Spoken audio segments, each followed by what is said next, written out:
आज़ादी की लड़ाई में हम महात्मा गांधी का जो नमक यात्रा था उसके बारे में बात करने जा रहे हैं। इसमें आप 3 डेट को अगर याद रखते हो तो आसानी से आप उसको जो है डील कर सकते हो। 31 जनवरी 1930, दूसरा है 11 मार्च और तीसरा है 6 अप्रैल को उन्होंने साल्ट लॉ को ब्रेक किया था। 31 जनवरी 1930 को उन्होंने वायसराय इरविन को एक पत्र लिखा था जिसमें 11 मांगों का उन्होंने जिक्र किया था।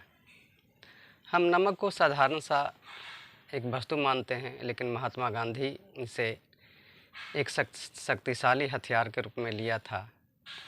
इसके बल पर ही उन्होंने इरविन को खत लिखा था। उनकी जो मांगे थी 11 मांगे थी। 11 मांगों में बहुत सारी जो मांगे थी सामान्य मांगे थी।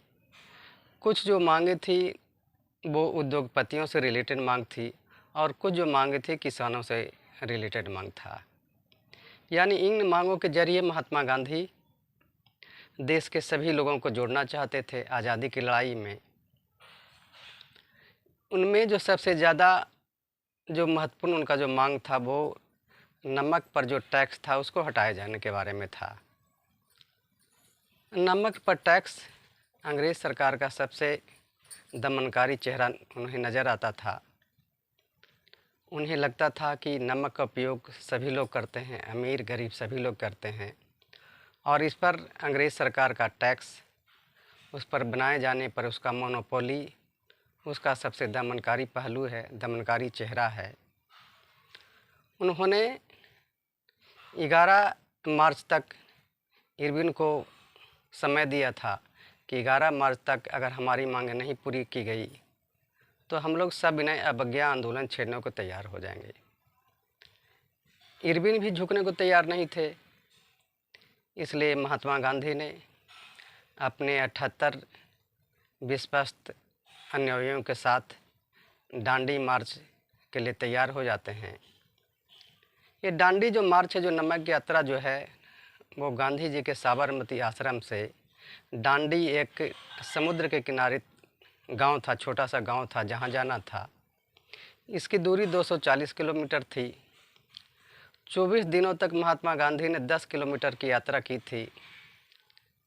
वो जहाँ भी जाते थे हजारों लोग उन्हें सुनने के लिए आते थे। जहाँ उनकी यात्रा जो पड़ाव होता था वो लोगों को नमक यात्रा के बारे में समझाते थे, स्वराज के बारे में समझाते थे और कहते थे कि आप आज़ादी की लड़ाई में आगे आओ। ये नमक जो है हमारी आज़ादी की लड़ाई में सबसे महत्वपूर्ण हथियार है।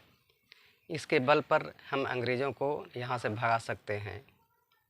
उनका यात्रा जो है 6 अप्रैल को लास्ट होता है और 6 अप्रैल को जा कर के वो समुद्र से के पानी से नमक बनाते हैं और इस तरह से अंग्रेज़ी सरकार का जो दमनकारी जो पहलू था, जो नियम कानून था, उसको तोड़ते हैं।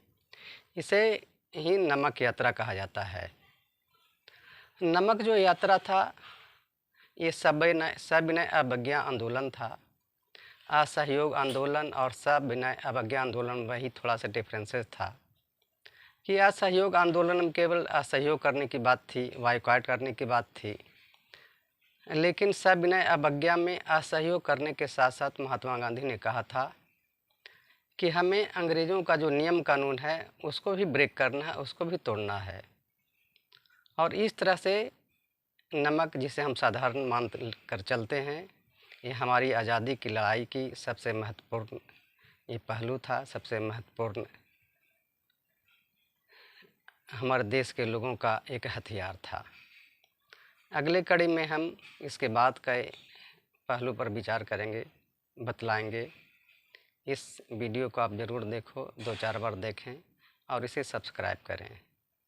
धन्यवाद। जय हिंद, जय भारत।